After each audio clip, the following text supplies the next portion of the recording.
Thank you for attending. We were planning to speak in Arabic and English as we used to do in Egypt, but we have Dr. Emilio from Mexico, and his or her, I don't know, his preferred language is English. So can we speak in English, please, just to allow her to share or he to share with us? Just a few points before the start. I want to thank you all for attending, and for Dr. Abdelati for arranging this meeting, and for Dr. Mohammed Abdelatif. Second point, I will speak today, as you know, about management of pneumothorax, which is a short topic, does not need so much talk, but I will speak in little bit details, because our aim is just not to say the management is ABC. We need to build a knowledge and know how to get the information, especially our junior colleagues. Please confirm that your mics are muted, and I will continue to let you able to unmute yourself, because if you miss my voice at any time, you can announce that to me. Finally, I will be happy to receive your feedback on the Facebook group after the presentation. So we will start now. So our talk today, I told you, is the management of pneumothorax, which is not a difficult topic, it's an easy one. Diagnosis of pneumothorax is usually easy, as you see this photo, but let me tell you one story.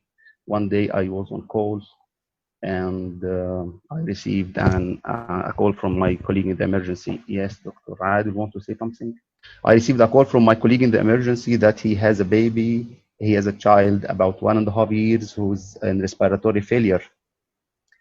And his mother is crying and telling that the baby was fine. And at all of a sudden, the baby went in very bad situation. So quickly, the baby was sorry again? The baby was intubated quickly, admitted to the pediatric ICU, and an X-ray and the blood gas was requested. His X-ray showed a black right lung that looks like a pneumothorax.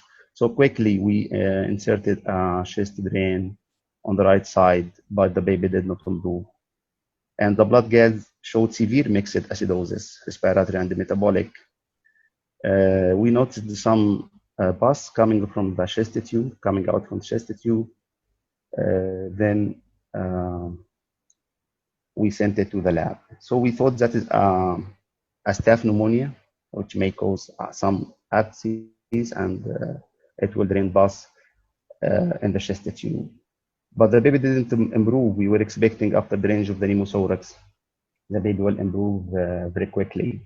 We went back to the mother and spoke to her, what happened to your baby? She started to calm down, and she told us a very strange story, simply that the baby has tetralogy of Fallot. We were amazed. You said, my baby was very well. She said, yes, he is tetralogy of Fallot, his usual cyanotic, but he was very well, and now he is collapsing. So it was a cyanotic spell. And the baby doesn't have a pneumothorax. We inserted an unnecessary chest drain on the right side of the baby. And because the baby has severe pulmonary stenosis and he is in TET spells, his pulmonary blood flow was too low to cause any bronchoscopic markings. So we misdiagnosed it as a pneumothorax. That has been a long time ago. Dr. Amr, please, can you raise your voice a little bit? Yes, I will.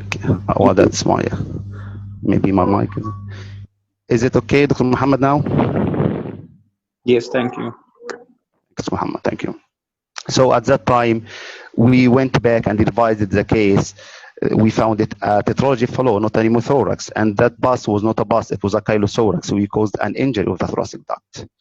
So diagnosis of pneumothorax, what I want to say now, diagnosis of pneumothorax is usually very simple, but rarely it may be difficult and misleading. And this is the first message of this presentation. Every time you are going to do a procedure, give yourself a timeout to think and recheck again, are you doing the right choice or not? Many times, most of time is 99%, you are doing the right thing, but in 1%, you may selecting the non-proper management. So please, every time, just recheck yourself, even if you are doing a very simple procedure. The X-ray on the that you can see now does not show a pneumothorax, by the way. Maybe one or two of you think that is a pneumothorax. It's not a pneumothorax, actually. But you don't know the history, so you may misdiagnose it as a pneumothorax. It is not. And that is the second message. Please usually think about the history very well. Take a good history before doing any intervention. If you can see this three images, this is a previous X-ray on the left bottom. This baby has left pulmonary hypoplasia, and the right lung has a marked compensatory emphysema. That seems like pneumothorax if you don't look carefully to it, and that's his CT. If you look here, there is some bronchovascular markings here, some lung tissue. There is some lung tissue here, but look, in pneumothorax, you cannot find any lung tissue. That's the difference. You will not find this case every day, but I want to say, usually look carefully to his history and recheck yourself before doing any procedure. Just give yourself a time out. I remember one day, one senior colleague has inserted a chest drain in the wrong side, on the health lung, not in the pneumothorax side. And that sometimes happens. He's a senior man, but he was rushed and working quickly, so he missed this. So that's the first message. You can diagnose it very quickly by transillumination or X-ray. I will not speak about management diagnosis in details. It's easy. I will go quickly to the pathophysiology and the management. So that's the timeline of our presentation today. An introduction, pathophysiology, lines of management, summary, and your discussion. So you know that pneumothorax is a common disease in ICUs because it happens spontaneously in many infants. So when they cry vigorously, they can cause pneumothorax to themselves. This is from every textbook. The incidence is much higher if the lung is not healthy. If the lung has an RDS, has pneumonia, in this situation, the incidence may be much higher than healthy neonates. After the development of surfactant, the incidence of pneumothorax decreased, but it still may happen up to 10% in spontaneously breathing infants with RDS without any pressure support, just with room air or nasal cannula. The pathophysiology, which is very important, and usually I like to go to pathophysiology because when we understand the pathophysiology, everything will be easy later on. Pathophysiology of pneumothorax is very easy also because when you overdistend the alveoli, if there is an alveoli here and you overdistend it, the airway will escape to the interstitium, to the perivascular bundle, then it will track to the pleural space and cause the pneumothorax. That is the pathophysiology of pneumothorax. It's very simple. But this slide is more important because in preterm babies, as you know, they have a very thick interstitium. So when the air tracks from the alveolus, which most of the time is not well developed alveolus, it will stay in the interstitial space, in the perivascular bundle, in the perialveolar bundle, and it will not track to the pleura. That's why you see many pulmonary interstitial emphysemas in preterm babies, but you don't see it so much in in term babies. So as you know, most of our babies are less than 35 weeks, and they are in the secular stage. If you remember, the lung development passes into 5 stages: the embryonic stage and pseudoglandular stage, canalicular stage, secular stage, and the alveolar stage. The alveolar stage starts about 35 weeks. So before this stage, most of the lung is in the secular stage where the interstitium is very abundant and it is thick. So the air cannot track easily to the pleura, and it stays in the interstitium, causing pulmonary interstitial emphysema. And that's not our topic today. In the management, simply we have 3 options. I will go in details in the 3 options. They are either observation, chest drain, or thoracocentesis or needle aspiration. So not all pneumothoraces need chest drain. Some of them may need only observation, and some of them may need needle aspiration. And that is the main aim of this presentation today. First management is observation, and observation in the NICU is very important. Many diseases you may manage it by observation. Many times you find that the disease is not black or white, it is gray, and you don't know which way you should go. So in this time, you should observe carefully. But the problem of observation, you should wait for 1 or 2 or 3 hours and looking carefully to the baby. So what is the evidence behind the observation? So observation, what is the evidence behind the observation? There is a study published in 2011 in Bolvedev in University of Bolvedev, and they studied the resolution of experimental pneumothorax by room air. I will go quickly through the study. That is the study.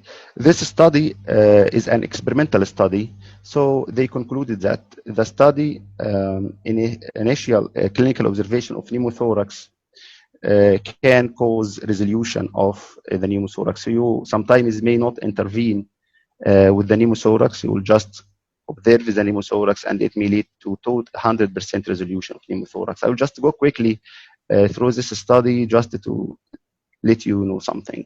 This study is an animal study. It was done in rabbits. So they select the rabbits. Their weight is 2.5 to 3 kilograms, which are about the weight of our newborn babies. The pneumothorax was induced in these rabbits. So it was a healthy lung. It is not diseased lung. It was induced pneumothorax. They punctured the pleura to cause pneumothorax, and they continued observation of these animals to see what happens to the pneumothorax. And they concluded that observation alone can lead to a resolution of pneumothorax, which is small, but observation is not appropriate in patients with more than 20% collapse of the lung. I'm showing you this study because I noticed many times we go to a conclusion of a study and we don't read the study. We need to read more studies and know how people create medicine, how they create evidence. We need to look at all these studies and to understand how they create the evidence. Because as I told you in the beginning, our aim here is to create knowledge, is not to just say what the management of pneumothorax. So observation, though the previous study was an animal study, but in every textbook they have written that a small pneumothorax in a spontaneously breathing infant, so he is not on support, can be observed closely until spontaneous resolution occurs. In Fanarov, 2015, there is a new edition of this book. In asymptomatic patients without underlying pulmonary disease, no treatment is required. However, close observation for worsening pneumothorax and development of respiratory symptoms is clearly needed. So whenever you decide not to intervene and you want to observe only, that's a very good choice, but don't forget to close observe the baby. So how do you look to this X-ray? This baby has a pneumothorax here, as you see on the left side, and you can see the sail sign when air tracks under the thymus gland and lift it up, causing like a sail. So that's what we call a sail sign. It's very clear here.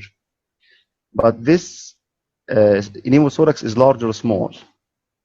If you look carefully here, you can see some of air in front of the lung in the anterior mediastinum, not only this lateral part. So we don't know it is a small, large, or medium-sized pneumothorax because it is, to some extent, it's subjective. You can measure it by the X-ray machine. You can measure this distance and divide it by the lung distance, and you know how much is it. They say if it is more than 20% of the lung volume, it is a large pneumothorax. If it is less than 20%, it is a small pneumothorax. If you look here, this part, I think it is less than 1/5 of the lung diameter. So it is a small pneumothorax, but you cannot guarantee this because most of air may be in front or behind the lung. So a lateral view may help you here. If you make a lateral view or a cross-table view, you can find a larger bucket of air in front or behind the lung.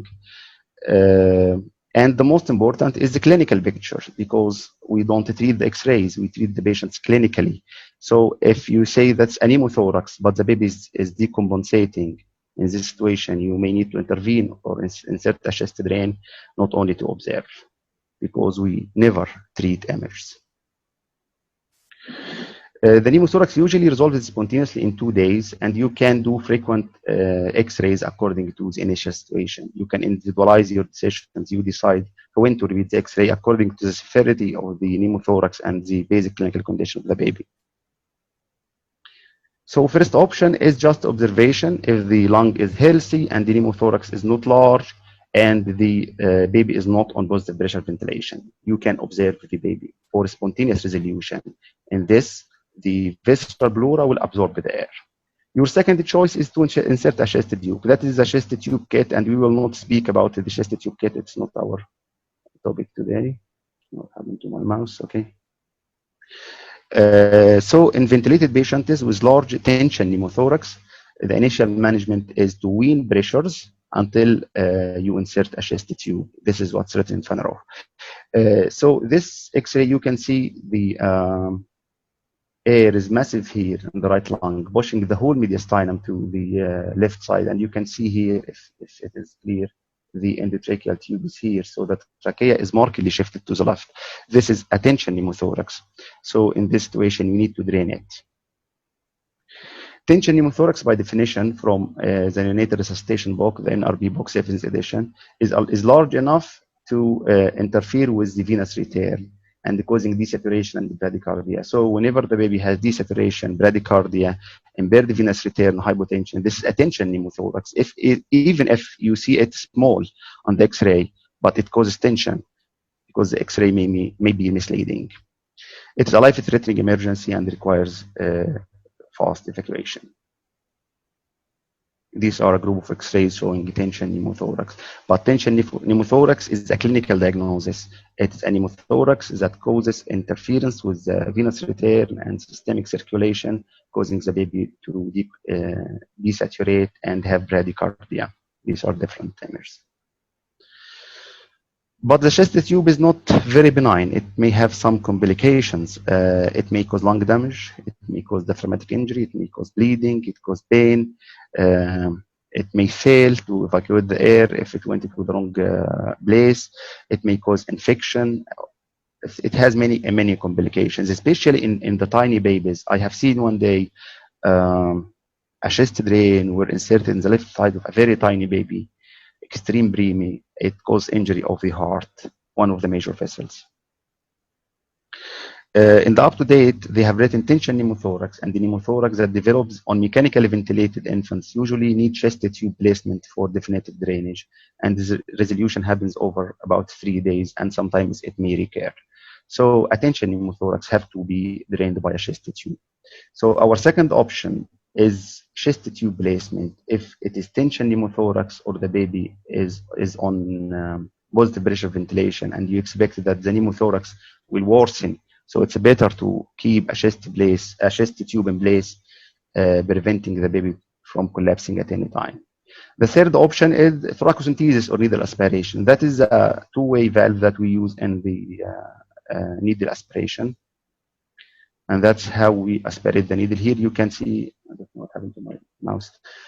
Here you can see the butterfly, and that you aspirate air. Then you close the port toward the butterfly and open the port toward the air.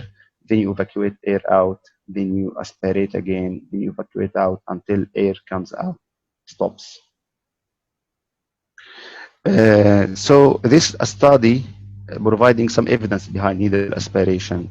This study was published in 2008, and it said that you may treat pneumothorax by observation or by needle aspiration, not only by chest tube. In this study, they enrolled about exactly 131 patients. 101 of them were treated initially with a chest tube, and 35 of them without a chest tube. This group was divided into two groups, one with needle aspiration and another group with expectant management, which is only observation. And they concluded that it's possible to treat expectantly without initial chest tube placement a selected group of ventilated neonates with pneumothorax. So even if the baby is on assisted ventilation or CPAP or mechanical ventilation low settings, you can treat him by needle aspiration only. if you feel that it will not recur. But if it recurs, you can reinsert a chest tube. This article published in July 2018 in JAMA Pediatrics, and they studied the effect of needle aspiration on pneumothorax and subsequent chest drain insertion. In this study,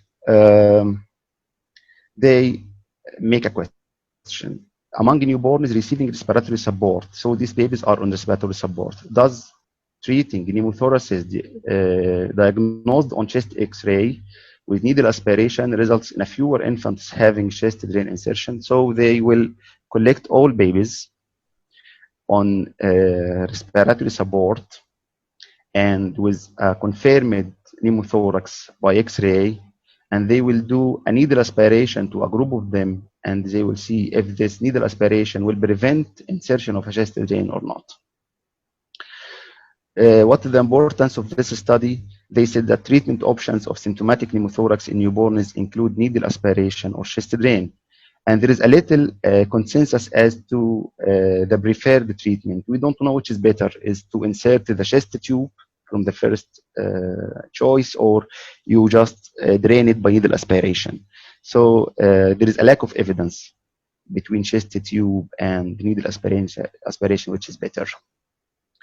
This is an randomized control trial conducted between October 2013 and December 2016 in 5 tertiary European neonatal intensive care units.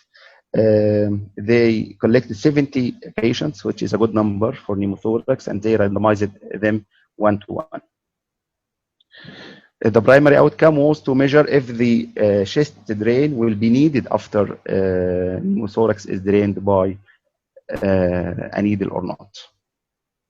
I will go through this algorithm quickly just to let our junior colleagues here in the group to be used to look at the studies, how it's formed and how the evidence is made.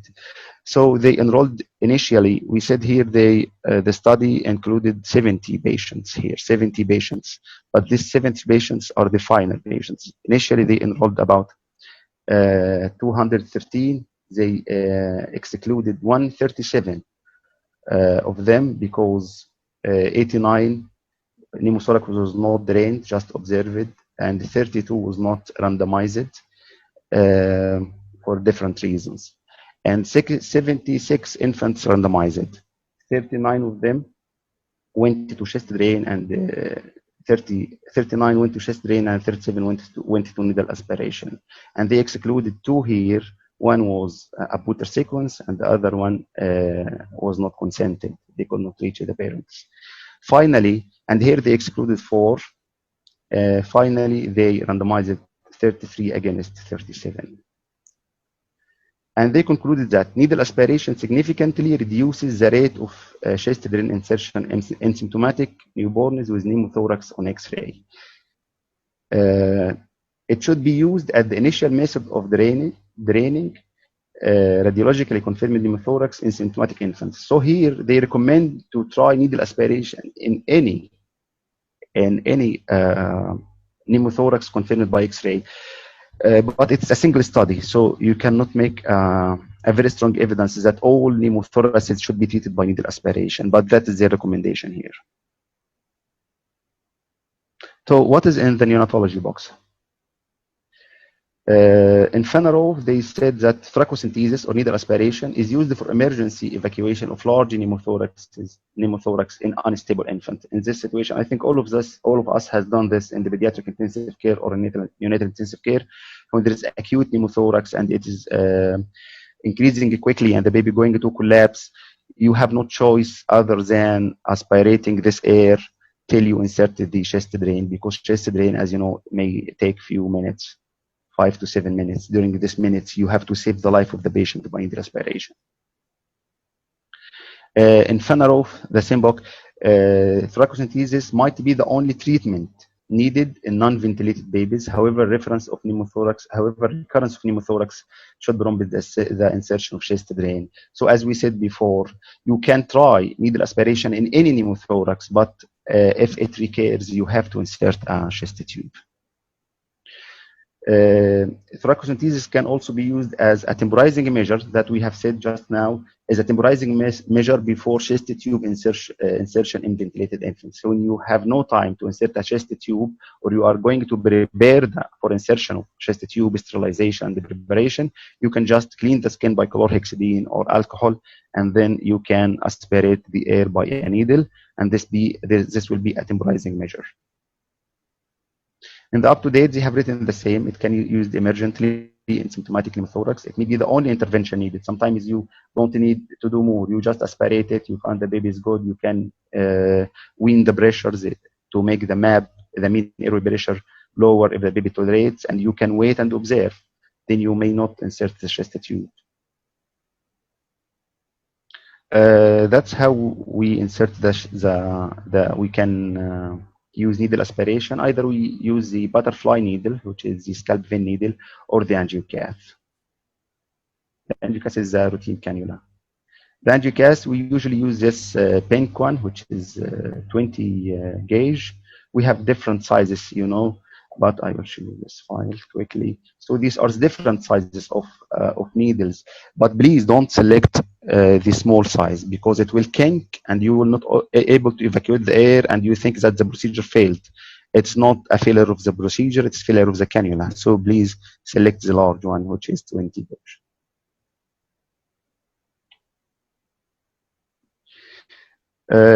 You insert this needle either in the second intercostal space in the mid-clavicular line, or in the fourth intercostal space in the anterior clavicular line, according to the maximum collection of air.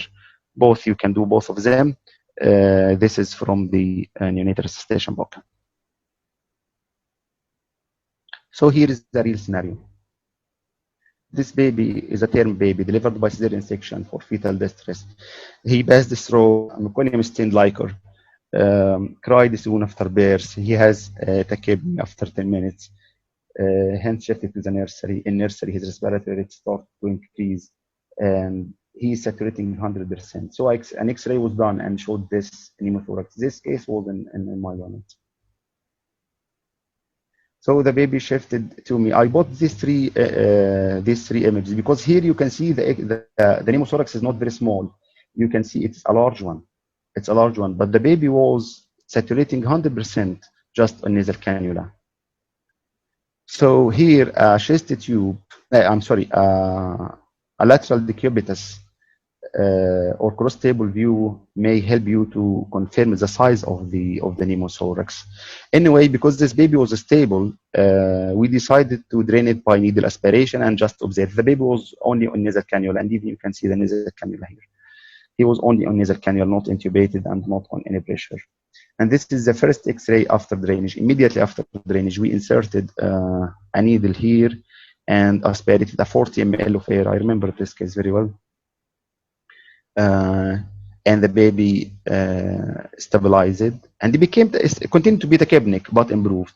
So this is the first X-ray, and this is the second X-ray. As you see here, there is some pulmonary edema or re-evacuation edema, which happens after drainage of pneumothorax. When you drain pneumothorax or any pleural collection, you may have some pulmonary edema, re-evacuation edema. But on the final X-ray before discharge, after a few days, the baby has a clear lung field. So we did not insert any tubes here, or we just only evacuated by needle aspiration. So don't forget, we have three options: either to observe the baby if it is a small pneumothorax and the baby is spontaneously breathing, not on pressure, or you just go for thoracocentesis, needle aspiration if you feel that the baby is not on high pressure and you can control it by needle aspiration, or go directly to thoracotomy and chest drain insertion if you feel that it is attention pneumothorax or it may recur. So what's nitrogen washout? I didn't mention it in the beginning. Nitrogen washout, and it is still used on some units. I will speak about it in little bit details because there is no evidence about it. But why they think about nitrogen washout? Nitrogen washout, simply, if you are not familiar with the terminology, means to give the baby more oxygen, make him on higher percentage of oxygen. This is a first idea of nitrogen washout. It is the hyperbaric chamber, if you read about it, and the diving decompression sickness occurs with divers. I will not speak in details about it. You can go and read about it. But the rationale that, as you know, the composition of air is about 80% nitrogen and 20% oxygen, exactly 21% oxygen and 78% nitrogen and 1% carbon dioxide and others. So oxygen therapy lowers the partial pressure of nitrogen, which may in turn accelerate the rate of absorption of air from the pleural cavity and the host lung re-expansion. When pneumothorax happens, what goes to the pleural space is an air. This air is 80% nitrogen.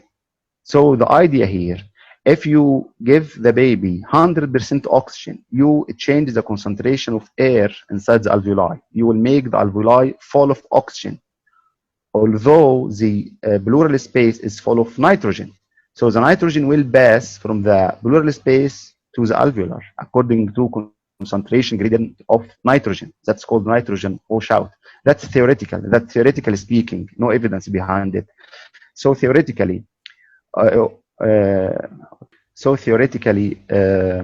of nitrogen washout propose that the inhalation of 100% oxygen reduces the partial pressure of nitrogen in the alveolus compared to the alveolar space. The alveolar space will contain 80% nitrogen. The alveolar space will contain 100% oxygen, but the pleural space will contain only 20% oxygen and 80% nitrogen. This gradient difference causes the nitrogen to diffuse from the pleural space into the alveolar, resulting in the reabsorption of air from the pleura. And this will fasten the pneumothorax. But this is theoretical. This is theoretical. This is theoretical.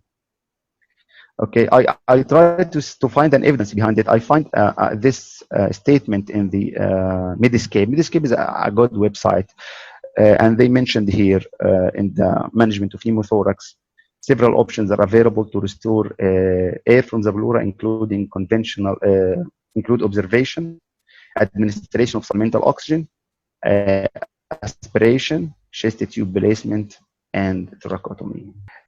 When I goes to the details down in the same website, you find this statement: oxygen administration at 3 liters nasal cannula or higher flow treats possible hypoxemia and is associated with 4-fold increase in the rate of pleural effusion. Pleural air.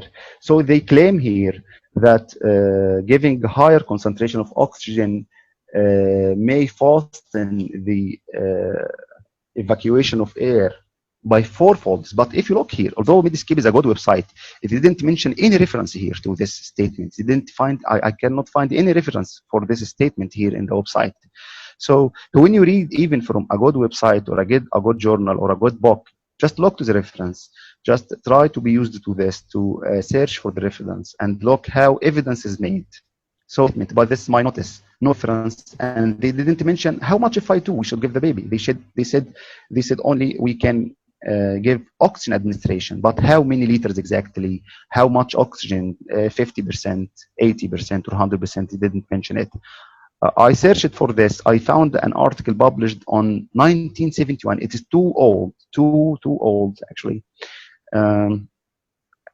So you cannot rely on it strongly. And it said nearly the same. They concluded that they only enrolled at 22 patients. 22 patients. The rate of absorption of gas from pneumothorax was studied in 12 patients breathing air and the 10 patients breathing air and the higher concentration of oxygen. So 12 patients on air and 10 patients on higher FI2, and also they didn't mention how much FI2. And they said that the mean rate of absorption increases 4-fold during periods of oxygen therapy. I think that is the reference from the Medscape, although they didn't mention it there. But it is, as you see, it is a very small sample and it is not well designed. I cannot even find the full article, but it is too old. It's too old article, so it's not a good evidence. There is an article published in 2017 in the Journal of Thoracic Disease, and they say, does oxygen therapy increase the resolution rate of primary spontaneous pneumothorax? I will look to the study quickly, just to show you one fact, because look here. They said oxygen therapy increases the resolution of this spontaneously occurring pneumothorax. However, routine use of oxygen therapy in patients with a small pneumothorax should be considered more carefully. Well-controlled prospective studies are required to confirm the indication of oxygen therapy. So this is a retrospective study. And if you read it in details, look, the mean age of the patients here is 19 years, not 29 weeks as our patients. So we cannot apply this in neonates. We need to study it in neonates well. We cannot apply adult medicine in pediatrics. We cannot apply pediatric medicine in neonatology. And they mentioned even some limitations here in their study. And they concluded that, look, just to this statement, the third limitation, we could not investigate adverse effects associated with oxygen therapy. They are afraid of adverse effects of oxygen therapy in 19 years old adult. So how we should think in neonates who are very vulnerable to oxygen toxicity. So that is this study. But this study is published in 2014 in the PMC. And they studied the impact of oxygen concentration on time resolution of spontaneous pneumothorax in term infants. So this study is in term neonates. So this may be better to our population. And they concluded that supplemental oxygen use or nitrogen washout was not associated with a faster resolution of spontaneous pneumothorax. Infants treated with room air remained stable and did not require supplemental oxygen at any point of their admission. So it does not have any evidence in neonates still now. This is a study, I will not go through it in order not to waste more time. And this is another article in the Journal of Perinatology, and they asked this question: administration of oxygen, 100% oxygen does not hasten resolution of symptomatic spontaneous pneumothorax in neonates. I read this quickly, and that is their conclusion based on our observation and the contrary to our hypothesis. So they hypothesize that as theoretically known, higher oxygen may increase washout.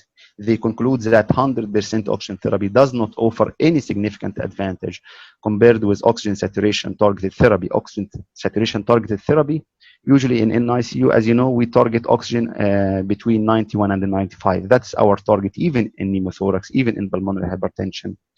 And they said supplemental oxygen should be reserved for those patients who are hypoxic and adjusted to comply with accepted saturation. So you can increase the FiO2 only to achieve the targeted oxygen saturation between 91 and 90 and 95. And in Fanaroff, they have written the same. Although 100% oxygen given by oxyhood lead to nitrogen washout and resolution or decrease the size of pneumothorax, this management strategy has not been adequately evaluated in infants. And that's our summary. So observation in mild symptomatic spontaneously breathing baby without underlying lung pathology, we can do only observation. That's our first message. You can observe pneumothorax. Don't rush to intervene if the baby is stable and he can do it. And this time, the visceral pleura can absorb the air and you may avoid any intervention. Thoracocentesis to avoid chest tube insertion, or till you insert a chest tube. You have to insert a chest tube at any time needed. Either the baby is in tension pneumothorax or you feel that the pneumothorax will recur. And you should individualize your decision. This is very important. And we mentioned it above. You can find a pneumothorax, but the baby is decompensating and it may increase or may reaccumulate. So you have to drain it. And you may find a large pneumothorax, as this is the real scenario I show you, a large pneumothorax, and you can treat it by only needle aspiration. And there is no evidence behind this nitrogen washout. This algorithm, I created it from the evidence I have found. If you see a pneumothorax, just look, it is tension or not, and you know what's tension pneumothorax now. If it's tension pneumothorax, just insert a chest tube or do a needle aspiration till you insert a chest tube.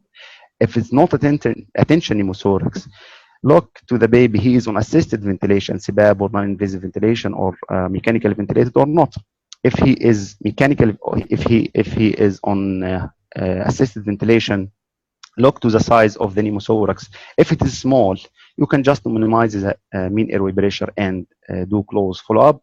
If it is large and the baby is on assisted ventilation, in this scenario, it may go to tension pneumothorax and the baby may collapse. So better to evacuate it by chest tube. And because the baby is on mechanical ventilation, it may recur. So better to avoid needle aspiration, although you can try it. But better to insert a chest tube. If the baby is not on assisted ventilation, also look to the size. If it is small and the baby is not on assisted ventilation, just observe it. If it is large pneumothorax and the baby is not on assisted ventilation, you have two options: either to observe him or insert or aspirate it. But if it recurs, insert a chest tube.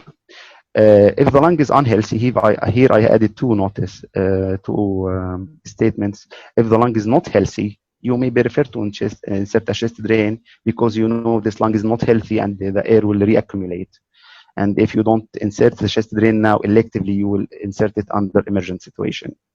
And if there is bilateral pneumothorax, it's better to put a chest drain, especially if one of them is large. It's better to evacuate it because if both sides went onto large pneumothorax, the baby may collapse and you may catch him. That's it. And now your discussion. Thank you. Dr. Sam, I think we need to do more. I hope Dr. Muhammad Abdul Ati and Dr. Abdul Latif can arrange for more topics. Yeah, Dr. Iman is asking for videos. If you're asking about videos for technical insertion of tubes or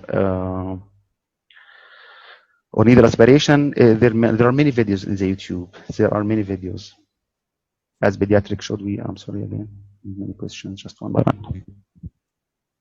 As pediatrician, should I know to insert chest tube? What should rule, or it is the rule of cardiac? No.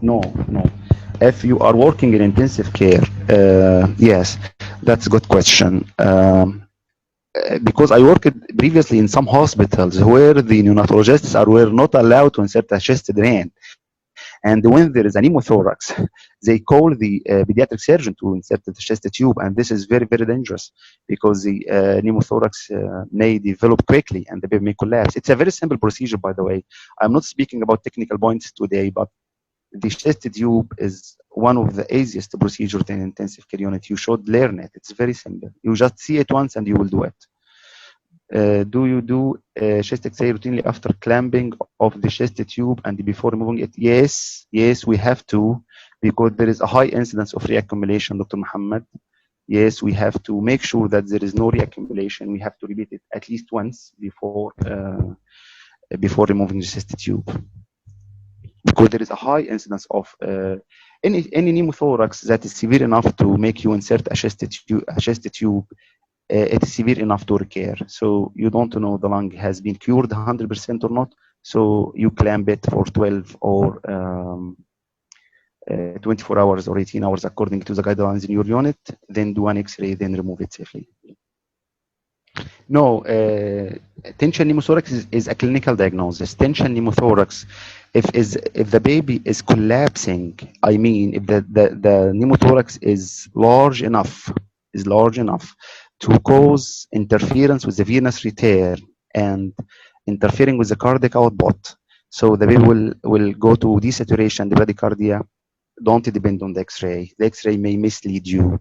There are many measures how to. I was just seeing a pneumothorax yesterday during my call, and I was very happy. This baby was transferred to me from another hospital. Because I was very happy because the radiologist has measured the pneumothorax size, and he has written this pneumothorax is 35% of the lung volume. I was very happy that the radiologist started to do this. But then don't depend on the X-ray. Tension pneumothorax is a clinical diagnosis. You can see it mild in the lateral view, but when you do a cross table or a lateral, you can see it small in the anteroposterior view, but in other views it may be large. What is the pathology of recurring pneumothorax? Yeah, so Dr. Ala, the recurring pneumothorax, because as we mentioned in the pathophysiology, when alveolar sac ruptures, the air makes a track from the perialveolar space to the pleura. This perialveolar space needs to needed some time to heal.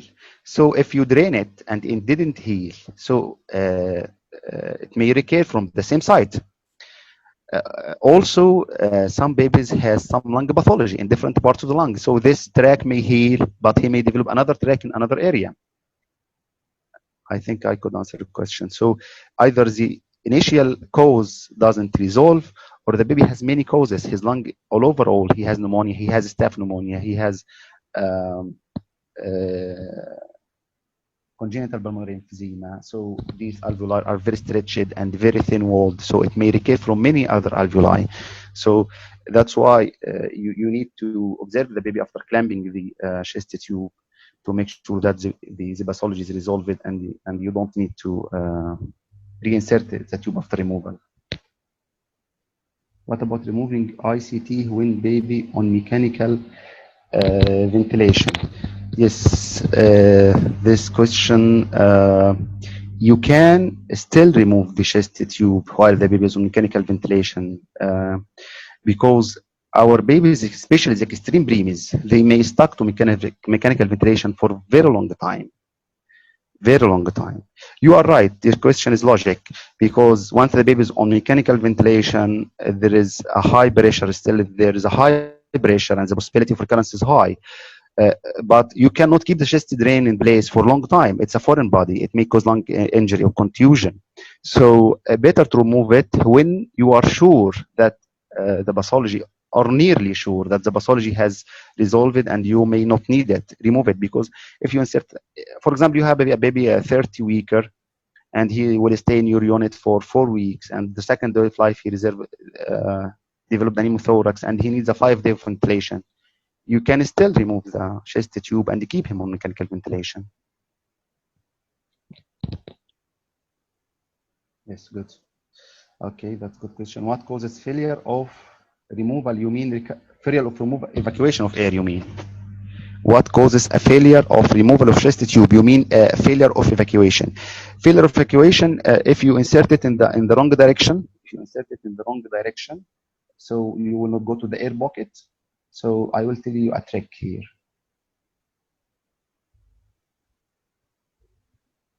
I'm sorry, I'm missing the question. I cannot see it very well. Okay.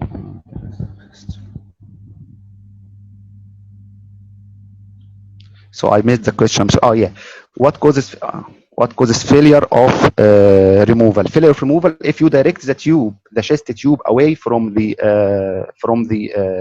air collection. So if the air is mainly low and you collect it up, direct it up, you may not drain it, or the tube kinks or a blood clot obstructs the holes of the tube, so you may fail to drain it. In our unit, we use a pigtail as a kit I show you. When you are inserting a pigtail, I don't know if you are using it or not. It's very good, very good tool. It is a modified Seldinger technique as we use in central line and in many other procedures. It's the same procedure. You use it to drain pleural effusion or peritoneal fluid. So when you are inserting the trocar, when you're inserting the guide wire, just direct the tip of the needle. I may show you a video later on. Direct the tip of the needle toward the largest pocket, because if the guide wire went into the wrong way, you cannot redirect the pigtail.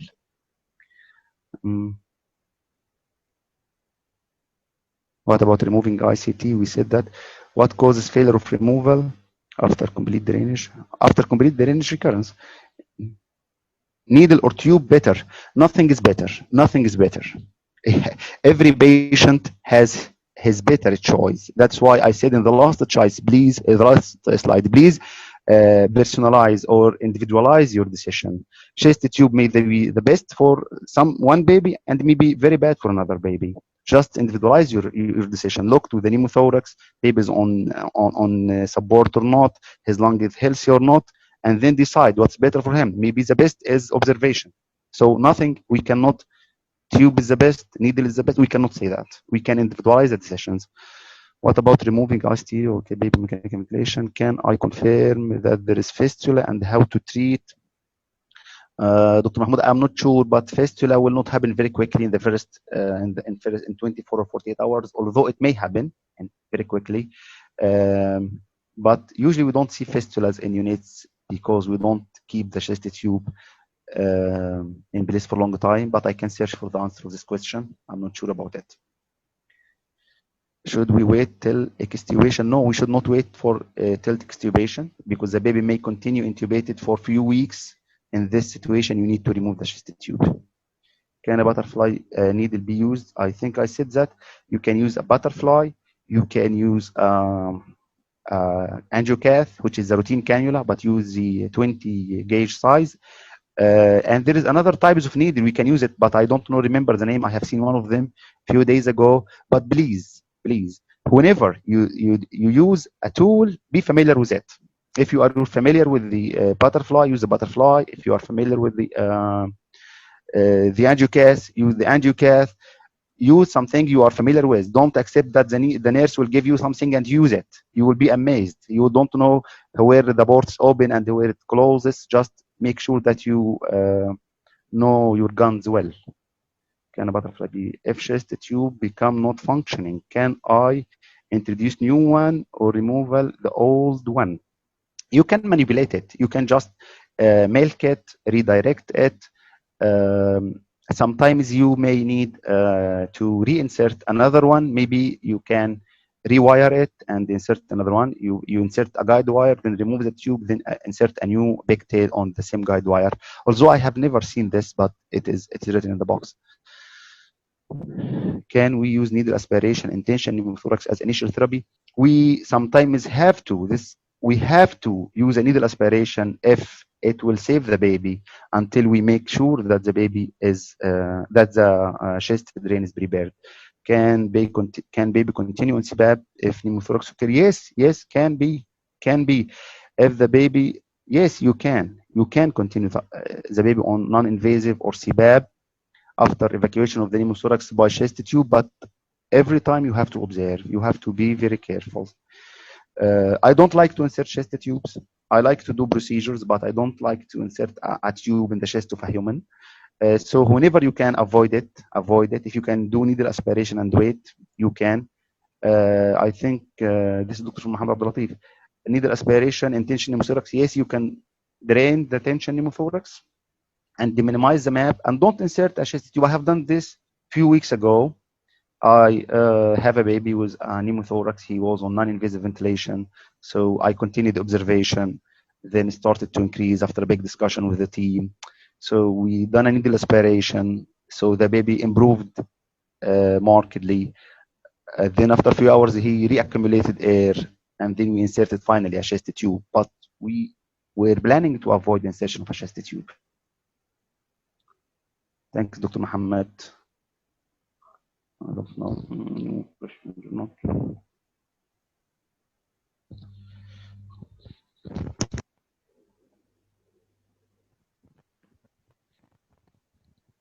Thank you, Muhammad. Can Dr. Abdul Latif end the meeting? Thank you all. I'm waiting. Can you hear me? I'm waiting for your. Can give local. Yes, I'm not speaking here about the procedure technical.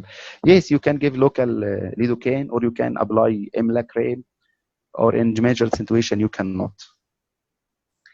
Thanks a lot. Thank you all. I will be very happy if you make a feedback. We don't have a formative assessment for our presentation, but if you can add your comments for Dr. Muhammad Abdul Latif's group on Facebook, and he will read it so we can improve ourselves next time. I'm very happy to read about the weak points in the presentation. If you have any update or any new evidence, please share it with us. Thank you. جزاكم الله خيرا وإياكم محمد. بارك الله فيك. يحفظكم يا رب. جزاكم الله خيرا. Thank you all. Now I think there is no more questions. So Dr. Emilio, I would like to thank you especially from for joining us, waiting for your feedback. So I don't know, I have to, I think Dr. Abdul Latif can end the meeting. My mouse is not working. Okay.